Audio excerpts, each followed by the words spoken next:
जय श्री कृष्णा।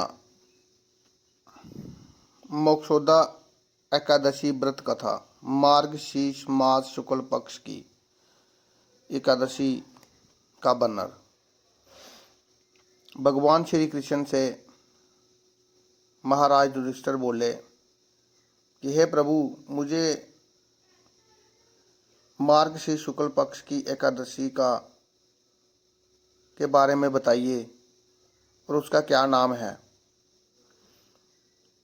उसकी क्या विधि है, मुझसे कहिए। तो भगवान श्री कृष्ण बोले कि हे राजन, तुम बहुत ही सुंदर प्रश्न कर रहे हो।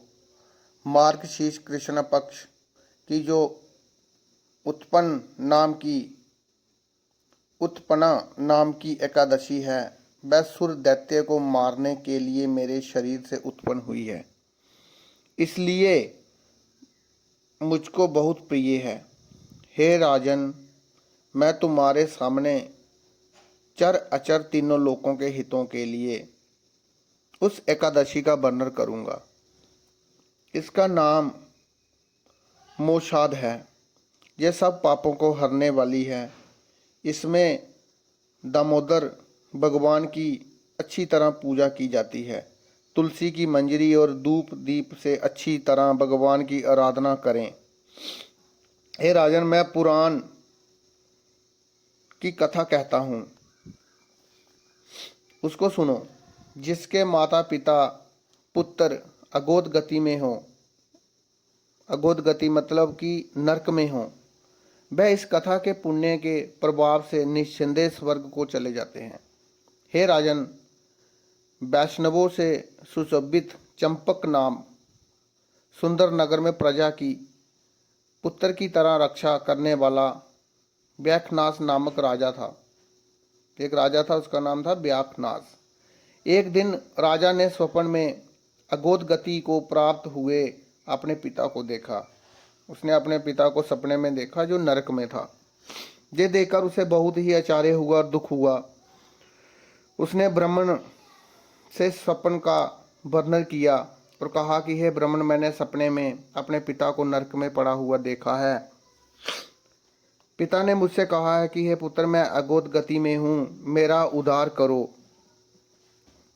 स्त्री पुरुष मुझे अच्छे नहीं लगते, मैं क्या करूं? ब्राह्मण ने कहा कि जिसके द्वारा मैंने अपने पूर्वजों को मोक्ष हो जाए, ऐसी कोई मुझे विधि बताओ। राजा ने कहा, कोई ऐसा व्रत, कोई ऐसा दान, कोई ऐसा तप जिससे मेरे पिता जो है नरक से स्वर्ग चले जाएं। ऐसे फिर मेरे एक राजा होने का, बलवान होने का क्या फ़ायदा कि जो मैं अपने पूर्वजों को या अपने पिता को इस कष्ट से मुक्त न कर पाऊं। तब उस ब्राह्मण ने बोला कि हे राजन, यहाँ पर्वत मुनि का आश्रम पास में है, उनके पास आप जाइए। जो भविष्य, वर्तमान और भूत सब जानते हैं। वह राजा उनका वचन सुनकर मुनि के आश्रम में गया। वह आश्रम बहुत ही शांत था। ब्राह्मण पूजा और मुनीश्वरों से भरा हुआ था। राजा ने वहां जाकर पृथ्वी पर बैठकर मुनि को प्रणाम किया। जब ऋषि ने राजा के सातों अंगों को कुशल देखा और पूछा कि हे राजन, तुम्हारा राज्य तो ठीक है ना? राजा बोला कि हे प्रभु, आपकी कुशलता से, आपकी कृपा से सब ठीक है, लेकिन फिर भी एक बीच में विघ्न उत्पन्न हो गया है। मुझे कुछ संदेह है, उसे आप दूर कीजिए। तब पर्वत मुनि राजा के ये वचन सुनकर वो ऋषि अंतर्ध्यान हो गया और उसके भूत और भविष्य देखने लगा और सोचने लगा। फिर राजा से बोला कि हे राजा, आपके पिता के पाप को मैंने समझ लिया है। पूर्व जन्म में पत्नी के दृश्य से तुम्हारे पिता ने काम के वशीभूत होकर एक स्त्री को रति दी और दूसरी स्त्री के आग्रह करने पर भी ऋतुदान नहीं किया। इस कर्म से वह नरक में पड़ा है। राजा बोला, हे मुनि, किस व्रत और दान से उसे नरक से मेरे पिता का उद्धार हो? वह उपाय मुझे कहिए।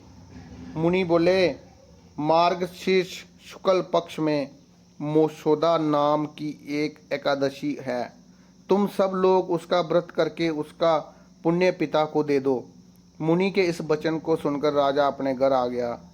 जब अगहन सुदी आई तब स्त्री पुरुष और रनिवास समेत विधि पूर्वक व्रत करके उसका पुण्य अपने पिता को दे दिया। उन सभी ने परिवार के सहित व्रत किया और उसका पुण्य जो है अपने पिता को दे दिया, जिससे उसका पिता बैखनास का पिता जो था, राजा का जो पिता था, वो नरक से स्वर्ग में चला गया। आकाश से स्पष्ट शब्दों में उसके पिता के बोल सुनाई दिए कि कहा, हे पुत्र, तेरा सदा कल्याण हो। ये कहकर वह स्वर्ग को चला गया। तब इस प्रकार जो भगवान श्री कृष्ण ने कहा युधिष्ठिर से कि इस प्रकार जो इस मसौदा एकादशी का व्रत करता है उसके पाप दूर हो जाते हैं। उसके पाप और उसके पूर्वजों के पाप जो भी हैं वो सारे दूर हो जाते हैं। नरक से वह स्वर्ग में चला जाता है। इस व्रत को करने का जो विधि है, इस दिन तुलसी की मंजरी व दपदी से दामोदर भगवान की पूजा की जाती है। इस दिन बिल पत्र का सागार लेना चाहिए। जय श्री कृष्णा। दोस्तों, आज की कथा समाप्त हुई।